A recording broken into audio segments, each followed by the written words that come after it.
Welcome to another tip of the week. We're going to change things up this time, and we're going to do a series of tips of the week. We're going to take you from the start of the hunt, the planning of the hunt, and through the hunt. So hopefully we can cover all facets of the hunt, even doing some tracking. But like always, before we go, we're going to do a little target practicing and make sure our equipment is on site before we go. Then we're going to talk about our stands, how we plan on hunting the stands.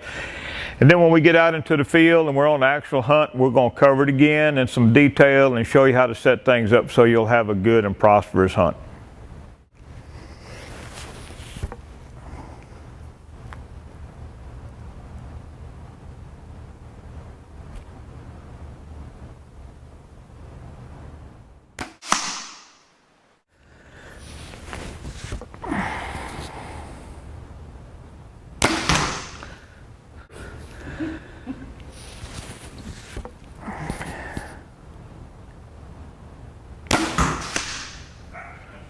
All right.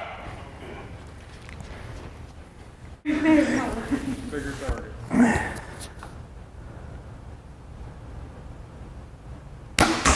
There we go. All right, we did a little practicing, had a good time.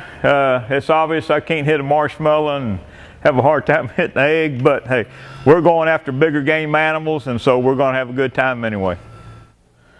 Okay, we've got 8 possible hunting stands. 3 of them are pretty hot as far as hunting for pigs go. That's the Widowmaker, the Creek, and a stand we call the Hog stand. Then we have the Hilltop stand, we have the Bend in the Road, and then we have my daughter's stand and the North blind.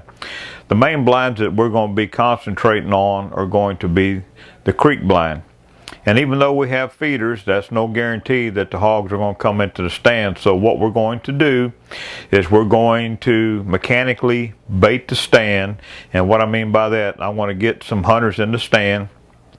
Then I'm going to come by right at dusk, and I have a broadcast feeder on the back of my ATV, and I'm going to broadcast along the feeder, along the road by the stand up to the feeder. And then that way the hogs in the area will hear the broadcast feeder going off, and then that'll probably get them to come in a little bit early. Then I'm going to broadcast some corn at a gravity feeder that I have on top of the hill, which will be another excellent spot to take the hogs because there's a water tank there. So we're going to do our best to entice these pigs to come in early. The Widowmaker is a hard stand to hunt. It's in the back, and there's really not a good way to get in there that you don't disrupt the hogs and kind of chase them out of the area. But if you get there early enough, set up, get comfortable, and prepare for a wait, then you'll have a good chance of getting a pig. The hog stand has a ground blind set up over there, and we'll put hunters there as well. Right at dusk, I'll go out there and I will broadcast corn around that feeder to entice the hogs to come in. And that's usually a good stand because the hogs come through the fence in that area, and that's one of the primary stands that they hit first.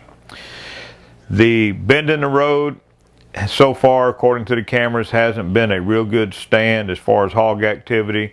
All these stands and feeders have cameras on them, and then the animals come in at various times of the night. So we're going to go out there and look at our game cameras, see when the hogs are coming in, and then hopefully we can entice them to come in just a little bit early by broadcasting corn with the road feeder. The North blind is a good stand. There are some wild sheep that are coming in there.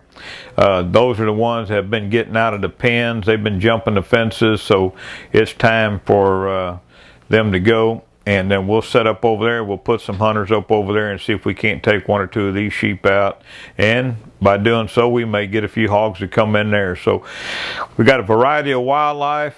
We got plenty of stands to hunt. We're going to set us a plan in place, then we're going to go out there and see how it works. I'm Dave Leining. That's your archery tip of the week, and we'll keep you pumping blood.